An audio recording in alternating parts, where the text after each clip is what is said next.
GB road पर चल रहा प्रोस्टिट्यूट का धंधा या फिर वहां पे काम कर रही प्रोस्टिट्यूट्स कैसे हमारे देश के लिए खतरा है, या फिर खुद प्रोस्टिट्यूट की जो लाइफ है उनको लेकर क्या क्या खतरे हैं, आज ऐसे ही कुछ टॉपिक्स के ऊपर हम डिस्कस करेंगे। सबसे पहले बात करें जीबी रोड की। जीबी रोड इंडिया का one of the most famous red light area है, इसके बारे में मुझे बताने की जरूरत ही नहीं।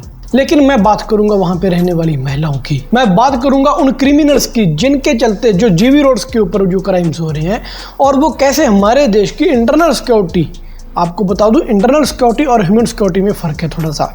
कुछ होते हैं गुंडे मवाली टाइप के लोग जिनसे देश को खतरा नहीं होता, उतना नहीं होता जितना बाहर के टेररिस्ट से है।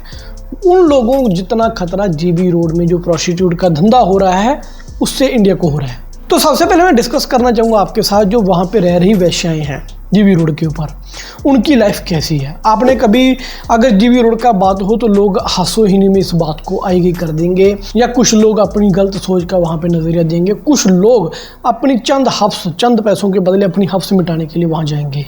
लेकिन कभी किसी ने उन महिलाओं के बारे में नहीं सोचा जो वहाँ पे कोठों पे उनके ऊपर काम कर रही हैं। अभी रिसेंटली मेरी एक ऐसी महिला से बात हुई जो जीबी रोड के ऊपर काम करके आ चुकी है, वहाँ पे उसको फोर्सफुली रखा गया। तो उसने जो दास्तान बताई मैं वो आपके साथ शेयर करना चाहूँगा। उसकी उम्र थी 15-16 साल की और वो महिला थी पश्चिम बंगाल से। उसको उसके परिवार ने बेच दिया।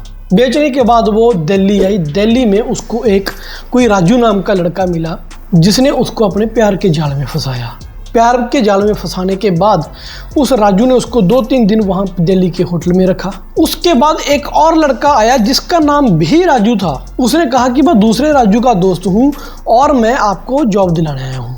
उसके बाद उस लड़की को ले जाया गया जीबी रोड पर। स्टार्टिंग में ना नुक्कर करने के बाद जब उस लड़की ने विरोध किया तो उसके साथ मारपीट की गई, उसको खाने से वंचित रखा गया, उसको पानी तक नहीं पीने दिया गया और उसके ऊपर नशीले उसको इंजेक्शंस दिए गए ताकि वो अपनी एज से ज़्यादा जंग लगे। आप सोचिए 15 साल की लड़की को एक 19-20 या फिर ज़्यादा 20 साल से प्लस उसकी बॉडी स्ट्रक्चर बनाने के लिए उसको इंजेक्शन दिए गए नशे के। उसके बाद शुरू होता है घिनौना काम। हवस के कुछ पुजारियों ने उस लड़की का इस्तेमाल करना शुरू किया। वो लड़की विरोध करती रही, चिल्लाती रही, लेकिन कोई उसकी पुकार सुनने वाला नहीं था। मैं एक प्रोस्टिट्यूट की ये कहानी सुना रहा हूँ, लेकिन ये कहानी वहाँ रहने वाली हजारों ऐसी प्रोस्टिट्यूट्स की है। कोई कहेगा कोठा नंबर 60 चले जाओ, कोई कहेगा कोठा नंबर 15 चले जाओ, कोई कहेगा 20 चले जाओ। हर कोठे की अपनी अपनी स्पेसिफिकेशन है। कोई कोठा कहेगा कि यहाँ पे सिर्फ नेपाली लड़कियाँ मिलेंगी, कोई बोलेगा नौजवान लड़कियाँ मिलेंगी, कोई कहेगा वहाँ पे ये थोड़ी एज लड़कियाँ मिलेंगी। हर कोठे ने अपने अपने मानो ऐसे बैनर्स लगा रखे हैं जहाँ पे कोई फैक्ट्री लगी हो लड़कियों की। किसी ने इस सेंसिटिव मुद्दे के ऊपर डिस्कस करने की आज तक हिम्मत नहीं करी। हमारा चैनल है पहला जो इस मुद्दे के ऊपर थोड़ा खुल के बोलेगा। आपको जीबी रोड की कहानियाँ बहुत सुनाएंगे, लेकिन एग्जैक्ट में क्या होता है मैं आपको बताऊंगा उस लड़की की जुबानी। उसके बाद धीरे धीरे जब उस लड़की को महसूस होने लगा कि अब मैं इस दलदल से निकल नहीं पाऊंगी, अगर मुझे जिंदा रहना है तो मुझे इन लोगों के साथ ही काम करना पड़ेगा, और वो अपने मन को दबे मन से ये काम करने लगी। अपना काम करते करते उसको फोर्सफुली एक दिन में 50 से 60 बार रिलेशन बनाने के लिए मजबूर किया गया। सोच के देखिए, जब कोई लड़की एक दिन में 50 से 60 बार रिलेशन बनाएगी तो पहले तो उसकी फीलिंग्स ही ख़त्म हो जाएंगी। उसके ऊपर मेंटली टॉर्चर इतना ज़्यादा हो जाएगा कि वो अपनी खुद की पहचान वहीं पे खो देगी। तो अब भी मैं यह इस कहानी को यहीं तक रोकूंगा। इसके बीच में आपको एक और चीज़ बताऊँगा। कुछ लोग कहेंगे कि ऐसी लड़कियां फिर पुलिस कंप्लेंट क्यों नहीं करती। पुलिस का भी वहाँ पे शेयरिंग चल रही है, दिल्ली पुलिस की हो या कहीं भी किसी भी एरिया में हो, उनकी शेयरिंग चलती है। और अगर आपको कंप्लेंट कहीं दर्ज करवानी है तो पहले आपका नाम होना जरूरी है, आपका वजूद होना जरूरी है।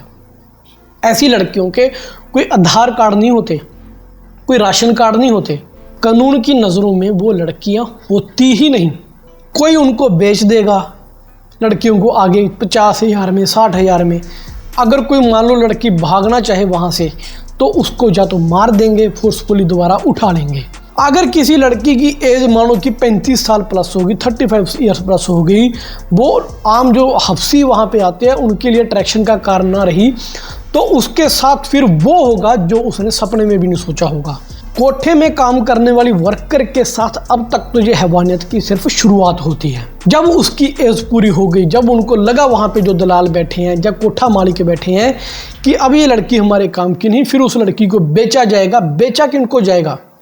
जिंदा नहीं बेचा जाएगा, उसको मारा जाएगा। फिर होगा ह्यूमन ट्रैफिकिंग, जो हमारे मानवीय अंगों का घिनौना खेल शुरू होगा। उसकी आंखें निकाल के अलग बेची जाएंगी, उसकी किडनी निकाल के अलग बेची जाएगी, उसका दिल, उसके फेफड़े, गुर्दे, उसके शरीर के टुकड़े टुकड़े करके उनको अलग अलग ब्लैक में मार्केट में बेचा जाएगा, अलग अलग हॉस्पिटल्स में। क्योंकि अमीर लोग बहुत सारे ऐसे बैठे हैं, किसी का गुर्दा खराब है, किसी की किडनी खराब है, वो आंखें, वो चीज़ें वहाँ पे पैसे के बदले में लगती है। इन शॉर्ट की ज़िंदगी भी मौत से बदतर थी, लेकिन उनको मौत भी मौत से बदतर मिलती है ऐसी लड़कियों को। ऐसा नहीं कि कुछ एनजीओस उनके लिए काम नहीं कर रहे, बहुत सारे एनजीओस हैं उन लड़कियों के वेलफेयर के लिए काम कर रहे हैं, लेकिन जैसे ही रेट्स डलती हैं उन लड़कियों को पीछे की मार्केट में छुपा दिया जाएगा, या फिर वहाँ पे एक तहखाने बने होते हैं। आप बिलीव नहीं करोगे, 5-5 फीट के तहखाने जिनकी हाइट भी 4-5 फीट होती है, वहाँ पे 10-10, 15-15 लड़कियों को ऐसे ठूस के भरा जाएगा मानो कोई वो इंसान नहीं, वो पशु हो। इसी के चलते बहुत सारी लड़कियाँ प्रेग्नेंट हो जाती हैं। फिर अगर लड़कियां प्रेग्नेंट होने के बाद अपने बच्चों को अच्छा जीवन देना चाहें, अगर हो गया कोई लड़का, उसको बड़ा होकर दलाल बनने की ट्रेनिंग देंगे। अगर वहाँ हो गई लड़की, जैसे ही वो 12-13 साल की होगी, उस वैश्या की जो लड़की नाजायज रिलेशन के साथ आई है, उसको भी इंजेक्शन दे देकर उसको जवान दिखाया जाएगा और उसको उसके बाप का नाम भी नहीं पता होगा। ऐसी बहुत सारी ऑर्गेनाइजेशंस हैं जो अभी इन प्रोस्टिट्यूट्स के वेलफेयर के लिए काम कर रही हैं। हालांकि टॉपिक्स मैं आपको ये बता रहा था स्टार्टिंग में, जैसे मैंने वीडियो में डिस्कस करी, कि पहले मैं आपको उनकी लाइफ बताऊंगा कैसी है। अब वो लड़कियां, खुद की ज़िंदगी भी तो उनकी खतरे में होती ही है, लेकिन हमारे देश के डिफेंस के लिए ऐसे एरियाज कैसे खतरे में, अब उसके ऊपर भी आऊँगा मैं। लेकिन कुछ ऑर्गेनाइजेशंस की मैं बात करूं तो कुछ ऑर्गेनाइजेशंस हैं जो उन लड़कियों को वहाँ से निकालती हैं, उनकी मैरिजेस को अरेंज करती हैं, अच्छे इज्जतदार घरों में उनको लेके जाएंगी। ऐसी ऑर्गेनाइजेशंस भी हैं जो उनको रिस्पेक्टफुल ज़िंदगी देंगी। बहुत सारे लोग हैं जो उनको बहन बेटी की तरह अडॉप्ट करने को रेडी हैं, जिनमें से एक डेरा सच्चा सौदा नाम की ऑर्गेनाइजेशन जो सिरसा में है, बड़े पैमाने के ऊपर ये काम कर रही है। तो अब आते हैं कि कैसे इन लड़कियों को, जो ये लड़कियाँ हैं, इंडियन डिफेंस के लिए खतरा है। ऐसी जगह के ऊपर जैसे जीबी रोड है या कोई और रेड लाइट एरिया है, शरीफ आदमी कम जाएंगे, सबसे ज़्यादा जाएंगे क्रिमिनल्स, बदमाश टाइप के लोग।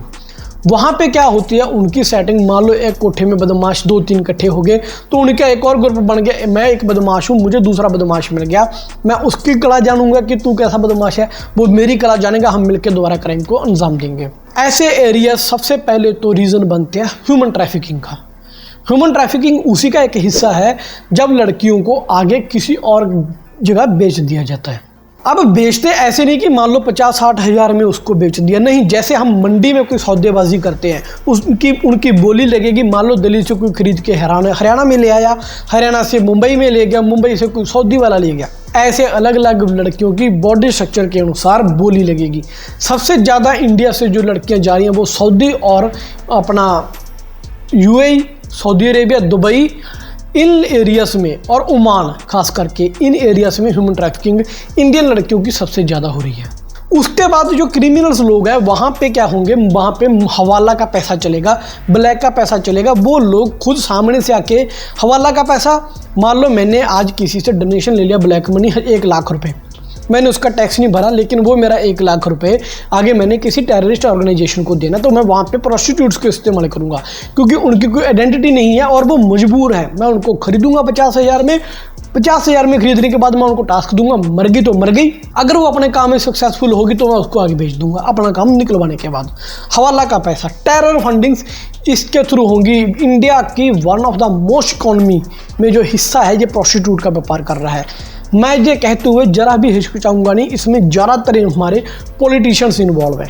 वो पैसा आएगा, ब्लैक के थ्रू पैसा इनकम होगा, ये पूरे का पूरा एक नेक्सस है। मान लो प्रोस्टिट्यूट के थ्रू कोई पैसा आ रहा है, वो 1 नंबर की कमाई तो होगी नहीं, उसके ऊपर कौन सा कोई जीएसटी लग रहा है। वो क्या किया जाएगा, आगे फंडिंग होगी उनको, अलग अलग टेरर ऑर्गेनाइजेशंस को। प्रोस्टिट्यूशन का धंधा चलाने वाले कोई शरीफ नहीं बैठे, गुंडे लोग क्या करेंगे, आगे पैसा सेव करने के लिए अपने अकाउंट को आगे देंगे, जो किसी न किसी बड़ी टेरर ऑर्गेनाइजेशन के साथ जुड़े होते हैं। उसके बाद वही टेरर जो ऑर्गेनाइजेशन है उसमें से अपना हिस्सा रखेंगे, कमीशन रखेंगे और वो पैसा इस्तेमाल होगा हमारे फौजियों के खिलाफ। आज तक इस एक्सेस को कोई तोड़ नहीं पाया। हमने बहुत मेहनत करके आपके लिए डिकोड किया है कि कैसे ये सारा सर्कल चल रहा है। मैं दोबारा बता रहा हूँ आपको, पहले प्रोस्टिट्यूट में पैसा आएगा, फिर दलालों तक जाएगा, दलालों से उनके मालिकों तक जाएगा। एक नंबर का पैसा नहीं, पैसा उन्होंने कहीं ना कहीं छुपाना है।